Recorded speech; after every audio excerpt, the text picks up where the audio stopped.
لوگ بعض اوقات اچھے کاموں میں اپریسیشن لوگ نہیں دیتے، کسی کو حوصلہ افزائی نہیں کرتے، حوصلہ شکنی کرتے ہیں، اور بھائی کیا مولوی بن رہا ہے، اچھا کیا درس نظامی کر رہا ہے، یہ کر رہا ہے، وہ کر رہا ہے، مطلب ایسی باتیں کر دیں گی کہ بندہ بعض اوقات ان کے تانے سن کر وہ علم دین سے دور ہو گیا، اچھے کام سے دور ہو گیا.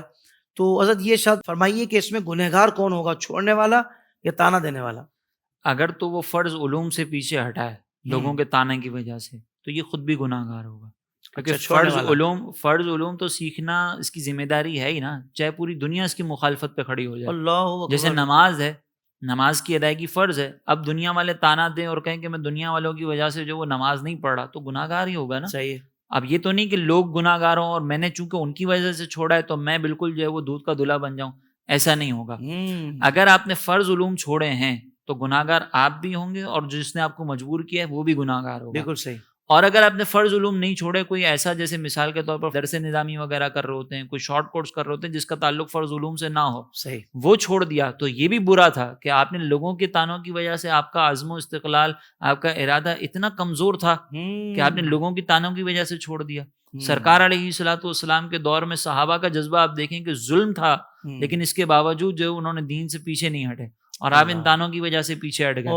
تو اسی لیے جو علم دین چھوڑنے والا ہے اس کا عمل بھی برا ہے، اور جو تانا دینے والے ہیں نا ان کا عمل بھی اس سے زیادہ بڑھ کر برا ہے کہ آپ خود تو دین کے قریب آ نہیں رہے اور جو جا رہے ہیں اس کو بھی روک رہے ہیں. جی. تو یہ جو انداز ہے نا، یہ کسی کی حوصلہ شکنی کرنا، یہ کفار والا انداز ہے کہ جب نبی کریم علیہ الصلوۃ والسلام پر لوگ ایمان لے کر آتے تھے تو منافقین اور کفار جو ان کو پر تانا دیتے تھے کہ تم ان پر ایمان لے کر آ گئے، نقصانات ہوں گے، یہ ہوگا وہ ہوگا. تو یہ انداز اپنانا ایک مسلمان کو زیبا نہیں دیتا. صحیح. مسلمان کو چاہیے کہ کوئی اگر نیک کام کر رہا ہے تو اس کی حوصلہ افزائی کرے، اس کا ساتھ دے.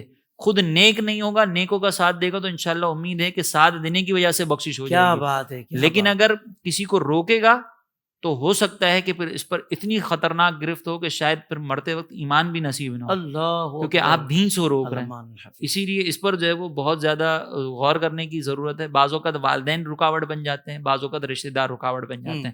تو جو دین کے قریب آ رہا ہے خدا را اس کو آنے دیں، وہ انشاءاللہ آپ کے لیے دنیا اور آخرت میں عزتوں کا سامان کرنے والا بنے گا. بالکل سے. بالخصوص داڑھی شریف کے حوالے سے مفتی صاحب یہ تانے والا سلسلہ بہت زیادہ ہوتا ہے کہ بھائی داڑھی رکھ کے کام کر رہا ہے، بھائی میں داڑھی رکھ کے مجھ سے غلطی ہو گئی، آپ بھی تو کلمہ گو ہیں، آپ کلمہ پڑھ کے کام کرتے رہے ہیں.